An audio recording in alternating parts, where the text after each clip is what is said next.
Insulin குறைவாக சுரப்பதை காட்டும் 5 அறிகுறிகள். உங்க எல்லாருக்கும் தெரியும், ரத்தத்துல சர்க்கரையோட அளவு அதிகமாகிறது தான் சர்க்கரை நோய். ஏன் சர்க்கரையோட அளவு அதிகமாகுது? இதற்கு காரணம் இன்சுலின் குறைவாக சுரக்கலாம், அல்லது இன்சுலின் சரியா வேலை செய்யாத நிலை, அல்லது நம்ம உடம்புல இருக்கிற இன்சுலின் எதிர்ப்பு தன்மை. இந்த மாதிரி காரணங்களால சர்க்கரையோட அளவு அதிகமாகுது. இதுல மிக முக்கியமானது இன்சுலின் குறைவாக சுரப்பது.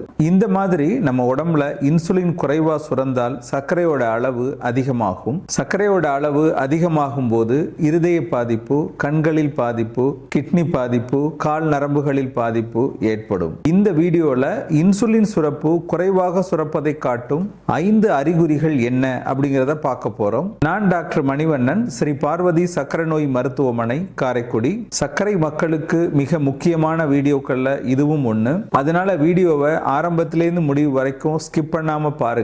Facebookல பார்க்கறவங்க லைக் பண்ணுங்க, ஷேர் பண்ணுங்க, ஃபாலோ பண்ணுங்க.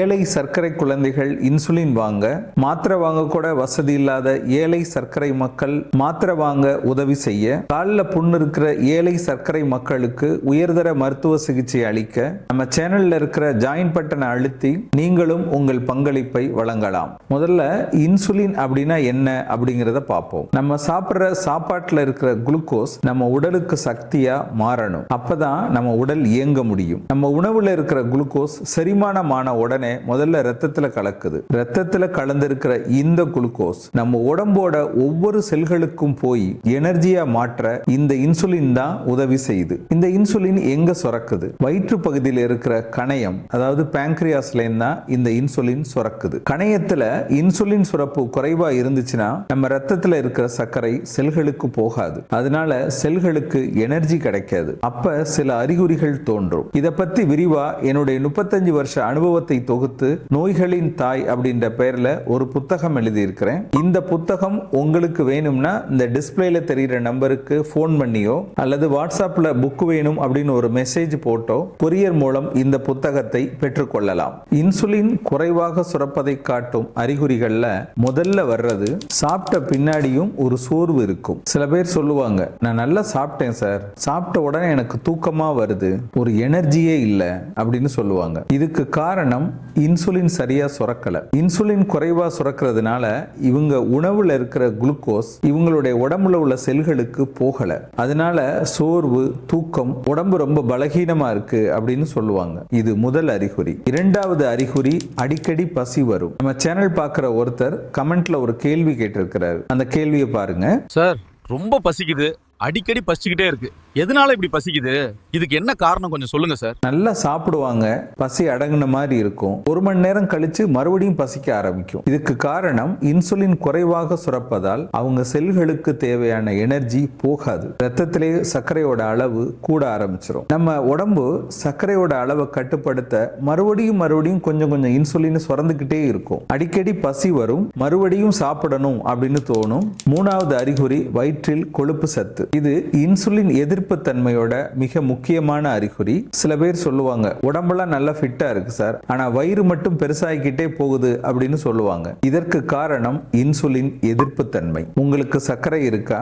எத்தனை வருஷமா இருக்கு? இன்சுலின் போடுறீங்களா அப்படின்னு கமெண்ட்ல சொல்லுங்க. அப்படி போட்டால் என்ன இன்சுலின் போடுறீங்க அப்படின்றதையும் கமெண்ட்ல சொல்லுங்க. நான்காவது அறிகுறி, அதிக தாகம், அதிகமா நீர் போறது. இது சர்க்கரையோட ஆரம்ப அறிகுறியா இருக்கும், அல்லது சர்க்கரை கட்டுப்பாட்டுல இல்லாமல் இருந்தாலும் இந்த அறிகுறி இருக்கும். ரத்தத்துல சர்க்கரையோட அளவு அதிகமாயிட்டா நம்ம உடம்பு இந்த சர்க்கரை சத்தை எப்படியாவது வெளியே தள்ளணும் அப்படின்னு முயற்சி பண்ணும். அதனால சர்க்கரை சிறுநீர் வழியே போய்கிட்டே இருக்கும். பெரும்பாலும் இன்சுலின் சுரப்பு குறைவா இருக்கிறவங்களுக்கு இந்த மாதிரி அதிகமா நீர் போறதுனால உடம்பு ரொம்ப ஒல்லியாயிரும், மெலிஞ்சிருப்பாங்க. ஐந்தாவது அறிகுறி, கழுத்துல தோன்ற ஒரு கருப்பு நிறம். இந்த படத்துல காட்டி இருக்கும் பாருங்க, இந்த மாதிரி கழுத்து பகுதி, அக்குள் பகுதியில ஒரு கருப்பு நிறம் தோன்றும். இதுக்கு பேரு அகந்தோசிஸ். இது இன்சுலின் எதிர்ப்பு தன்மையோட ஆரம்ப அறிகுறி. எந்த பரிசோதனைகள் செஞ்சா இன்சுலின் சுரப்பு குறைவா இருப்பதை கண்டுபிடிக்கலாம்? முதல்ல ஃபாஸ்டிங் பிளட் சுகர், அதாவது வெறுவயித்துல எடுக்கப்படும் பரிசோதனை. காஃபி, டீ எதுவும் குடிக்காம காலையில வெறுவயித்துல இந்த பரிசோதனையை செய்யணும். பரிசோதனை செய்யறதுக்கு முன்னாடி நம்ம 8 மணி நேரம் சாப்பிடாம இருந்திருக்கணும். இந்த பரிசோதனை செய்யறப்ப உங்களுடைய பிளட் சுகர் அளவு அதிகமா இருந்தது அப்படின்னா உங்களுக்கு இன்சுலின் சுரப்பு குறைவா இருக்குது அப்படின்னு அர்த்தம். இரண்டாவது பரிசோதனை பரிசோதனை HbA1c, 3 மாச ஆவரேஜ் பிளட் சுகர். இது 7% மேல இருந்தால் உங்களுக்கு சர்க்கரை இருக்கு அப்படின்னு பொருள். 3வது பரிசோதனை ஃபாஸ்டிங் இன்சுலின். வெறும் வயித்துல பிளட் எடுத்து இன்சுலினே நம்ம மெஷர் பண்ணி பார்க்கலாம். அதோட மெஷர்மெண்ட்டை வச்சு நம்ம உடம்புல இன்சுலின் சுரக்குதா இல்லையா அப்படின்னு கண்டுபிடிக்க முடியும். 4வது பரிசோதனை ஹோமோ IR.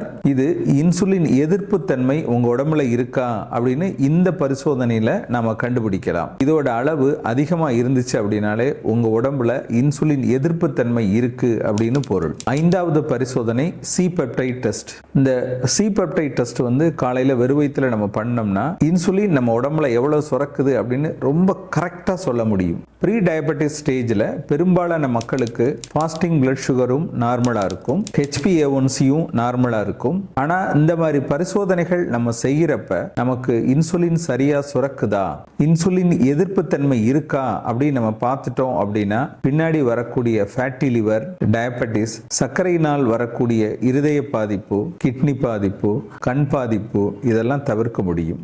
இன்சுலின் சீராக சுரக்கணும் அப்படின்னா நம்ம என்ன செய்யணும்? இதுல முதல் விஷயம், தினமும் 30 நிமிஷத்திலிருந்து 45 நிமிஷம் நடக்கணும். உங்க உயரத்துக்கு ஏற்ப உங்க உடல் எடை இருக்கணும். எது மாவுச்சத்து எது புரதச்சத்து அப்படின்னு தெரிஞ்சுக்கோங்க. மாவுச்சத்தை குறைங்க, புரதச்சத்தை கூட்டுங்க. ஒரு நாளைக்கு குறைஞ்சது 6லேருந்து 7 மணி நேர தூக்கம் அவசியம். வருஷத்துக்கு ஒரு தடவையாவது முழு உடல் பரிசோதனை செஞ்சுக்கோங்க. நம்ம உடம்பு இயற்கையாவே சர்க்கரை வருது அல்லது வரப்போகுது அல்லது வந்துருச்சு அப்படின்னா சில சிக்னலை கொடுத்துக்கிட்டே இருக்கும். அந்த சிக்னலை புரிஞ்சுக்கிட்டு அதற்கான பரிசோதனைகள் செஞ்சோம்னா பின்னாடி வரக்கூடிய நோயை நிச்சயமா நம்ம தவிர்க்க முடியும். அதற்கு அக்கறை காட்டினால் சர்க்கரை குறையும். உடம்பு பார்த்துக்கோங்க. இந்த வீடியோ பதிவோட முதல் கமெண்ட்ல சர்க்கரை நோய் நோயா குறைபாடா அப்படின்ற வீடியோவும் இருக்கு. அதையும் போய் பார்த்து தெரிஞ்சுக்கோங்க.